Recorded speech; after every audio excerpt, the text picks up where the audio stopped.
Yo guys, what's going on? Welcome back to another weekly forecast, and I am back, guys. I know a lot of you guys are sort of missing me in the last week, and they were like, "Yo, where's he gone? Where's he hidden?" But I was out, I was away.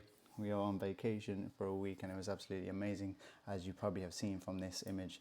Absolute stunning views where we were, and there's gonna be plenty more pictures that we're gonna sort of post soon. But we got to get back to business, guys, because I seen that the market was doing some crazy things last week, and I did send out some analysis which absolutely worked to a T. On the 12th of January, just prior to my flight, I did say, guys, you got to be watching this area here because I'm expecting a reversal, right? And if we sort of go down to the next image I shared while I was on holiday, and this, you can see that price sort of reacted from this level and pushed down. And in this sort of forecast, I'm going to explain sort of why it's only fair that I sort of give sort of the VIPs something as well, and you guys who are in free, just so you can understand why I was looking for a bearish move here and why I wasn't trying to buy, because I did see a lot of people thinking that gold is time to sort of move up, right? But I'll show you an explanation on why I didn't think that. So let's head over to the charts and let's sort of get through this here. So you can see here that we had a double bottom here, which I was targeting, as there's a lot of sort of stop losses below this area, and price did not break into the purple imbalance zone of the FOMC release that we had back in December. So what ended up happening is price tapped below this, and this was with CPI. Okay, so with CPI, price ended up falling, and we couldn't get a sell trade with CPI, right? So I was saying that, okay, we didn't get a sell trade, we'll see what happens. So you see the price took out this low, and then almost immediately towards the evening part of the day on Thursday, 11th of January, price pumped straight up, right? We got a very strong pump all the way up past the previous highs and kept pushing up, right? At this point, I was looking to see a reversal. Why? Because I wasn't satisfied with what price did below this low. It technically just tapped in. So I wasn't happy that price didn't push lower. So I'm still bearish at this moment, guys. I'm still at least expecting some sort of retracement from this move into this area to get some sort of confirmation that we want to go up, right? But we didn't get any of that. I'm going to sort of slow it down here and explain why I was sort of not happy. Price tapped in below this low, right? So the sellers got activated at this point here. They were expecting for price to push lower, right? But what ended up happening is almost immediately price sort of pushed up. So it took out the sellers in the market. Now we have people entering buys. Why? Because, you know, you can see that these highs, you know, it was a very strong move. CPI, you know, they start bringing all of these factors in, and price is taking out sort of some short-term highs. So a lot of people are looking to buy at this area. But what I'm looking for is to still see price enter this purple box a little bit more, at least have a proper body close inside this, and we'll get onto what happened later on in the week. So I'm looking for a sell area. I then go down onto my 15-minute time frame. I then look for any FEG / imbalance around this area.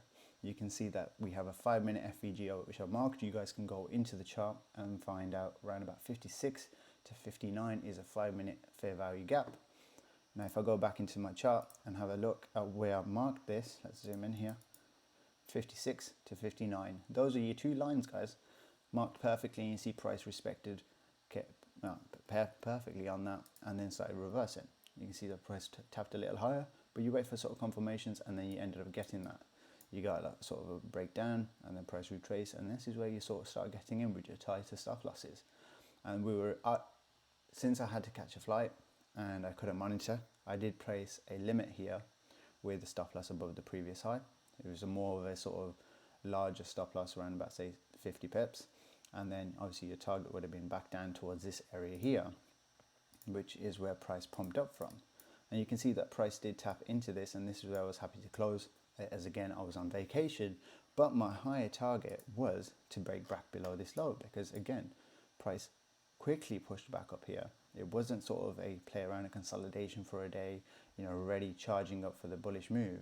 Price just sort of just moved up, and this is a sort of retracement to then for price to then push lower.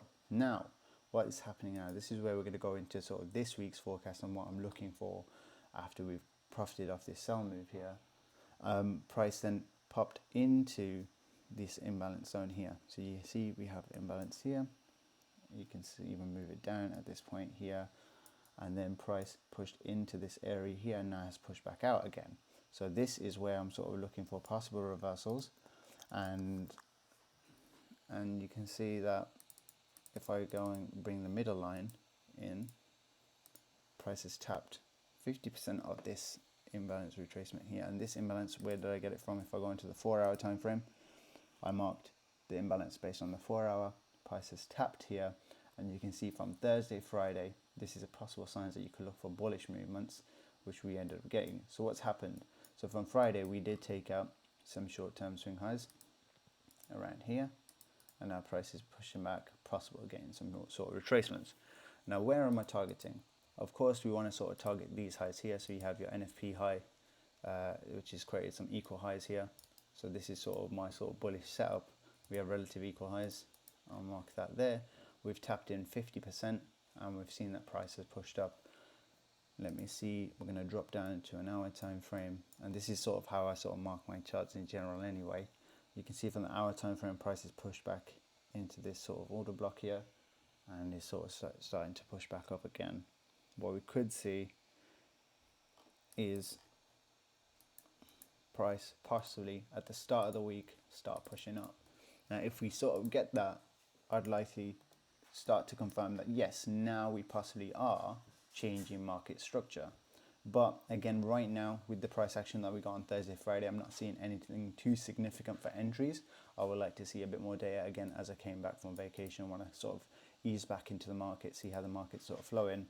But that is sort of what you want to look for. And look at that.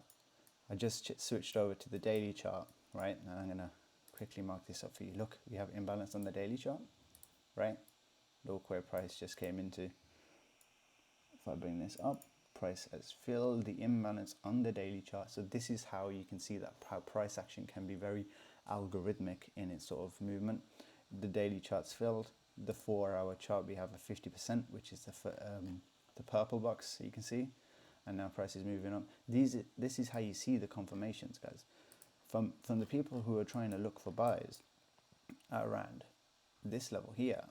You can see we only just tapped in. We still have possible movement below, so I'm not changing my bias until price fills that in. And then we got that. So you can see price pushed up. We got our sells. Sell came back in, actually gave us a proper fill this time. Now could be the possible time where you can be looking for possible reversals. So now for market structure shift, I would like to see price pump up, back up to possibly 2060, give us that sort of market structure shift where price has made a higher high here, and then we can possibly look for some sort of retracements and then moves to see price start heading up. So it's a good sort of week and time to be back into trading because we're starting to get that shift. I'm here to sort of guide you guys. Hope you guys find this forecast very useful. I'll be sending some updates on some other pairs possibly. I've only just got back, so I'm just looking at the markets and marking my charts up. And yeah, glad to be back and glad to be trading again. It's been Awais. Peace out.